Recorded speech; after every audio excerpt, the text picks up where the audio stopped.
ये है दिल्ली दर्पण, दिल्ली एनसीआर का नंबर 1 वेब चैनल।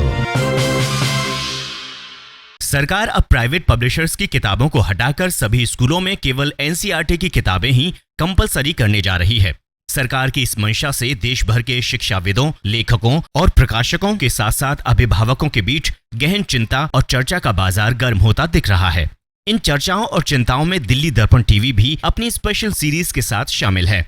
हमारे कैमरे पर देश भर में शिक्षा जगत से जुड़ी प्रमुख संस्थाएं और शिक्षाविद चिंता व्यक्त करते दिख रहे हैं।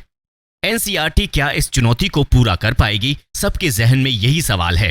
हर साल स्टूडेंट्स और अभिभावकों की यही शिकायत रहती है कि उन्हें एनसीईआरटी पर्याप्त मात्रा में किताबों की आपूर्ति करने में असफल रहा है।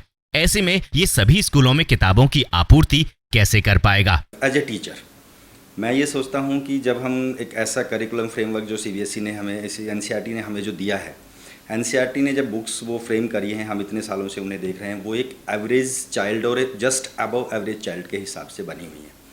लेकिन हमारा सिर्फ मोटिव क्या है कि इस 21st सेंचुरी में जो कंप्यूटर एज में हम जी रहे हैं, जहाँ इतना कॉम्पिटिटिव एटमॉस्फेयर है, उसके हिसाब से अगर हम देखते हैं तो बच्चे को सिर्फ क्लासेस पास नहीं करनी है। एनसीईआरटी की बुक्स वहाँ तक तो सही हैं कि हम सिर्फ उन्हें पढ़ें और पास कर लेते हैं, या 70% मार्क्स ले लेते हैं, 80% मार्क्स ले लेते हैं। लेकिन अगर हम सोचते हैं कि जब higher order skill thinking skills की बात आती है, क्योंकि सीबीएसई एक डिफरेंट बॉडी है, एनसीईआरटी एक डिफरेंट बॉडी है।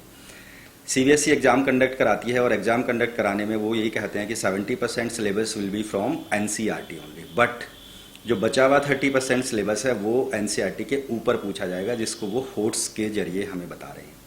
होट्स का मतलब है higher order thinking skill questions, वो एनसीईआरटी से नहीं आएंगे। एनसीईआरटी के सामने दूसरी सबसे बड़ी चुनौती अच्छे स्तर की पुस्तकों की आपूर्ति करना होगा। शिक्षाविद और प्रकाशक मानते हैं कि निजी प्रकाशकों की पुस्तकें महंगी जरूर होती हैं, लेकिन कंटेंट और क्वालिटी के लिहाज से ये निजी स्कूलों में स्टूडेंट्स की पसंद बनी हुई हैं। प्राइवेट पब्लिशर्स और शिक्षक मानते हैं कि एनसीईआरटी की किताबें 2007 से अब तक अपडेट ही नहीं हुई हैं। ऐसे में अगर सरकार सभी बच्चों पर एनसीईआरटी की किताबें ही थोपने जा रही है तो ये मनचाही पुस्तकें पढ़ने की आजादी का उल्लंघन है। इसका असर शिक्षा के स्तर पर भी प्रतिकूल ही पड़ेगा। जो प्राइवेट स्कूल्स हैं उनके लिए ये बिल्कुल उल्लंघन है और उनकी राइट्स पे इंक्रोचमेंट है, और ये नहीं होना चाहिए, क्योंकि प्राइवेट स्कूल्स को एक फ्रीडम के तहत गवर्नमेंट से लाइसेंस मिला हुआ है, जो कि स्कूली शिक्षा को बढ़ाने के लिए दिया हुआ है। अगर हम इस पे कोई भी लगाम लगाते हैं तो उससे क्वालिटी ऑफ एजुकेशन पे और जो हमारी शिक्षा, जो हमारी अपनी शिक्षा हम दे रहे हैं, जो हमारी देश से जुड़ी हुई शिक्षा है, उस पे भी इम्पैक्ट आता है। दिल्ली दर्पण टीवी ने इस विषय पर अभिभावकों और बच्चों की राय भी जानी। सभी ने ये तो माना कि एनसीईआरटी की बुक्स सस्ती होती हैं, लेकिन विषयों को समझने में निजी प्रकाशकों की पुस्तकें ज्यादा सुविधाजनक होती हैं। इनकी प्रिंटिंग क्वालिटी भी बेहद बेहतर होती है। साथ ही ये अन्य मानकों पर भी एनसीईआरटी की बुक्स से अच्छी होती हैं। As compare to NCERT, private publisher के कंटेंट, मतलब जो हमें कंटेंट देता है वो बहुत ज़्यादा होता है। एनसीईआरटी में ओनली बेसिक्स वगैरह जो होते हैं वो सिखाते हैं। अभिभावक सरकार की इस मंशा से तो सहमत हैं कि किताबों की कीमतें कुछ कम होनी चाहिए, और इस बात को खुद प्रकाशक भी मानते हैं।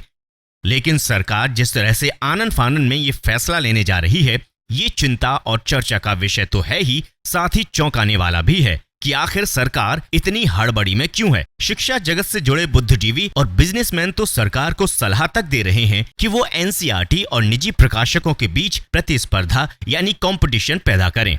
जल्दबाजी में किसी तरह का फैसला लेने से अच्छा है कि वो पहले सभी पक्षों को साथ लेकर चर्चा करें।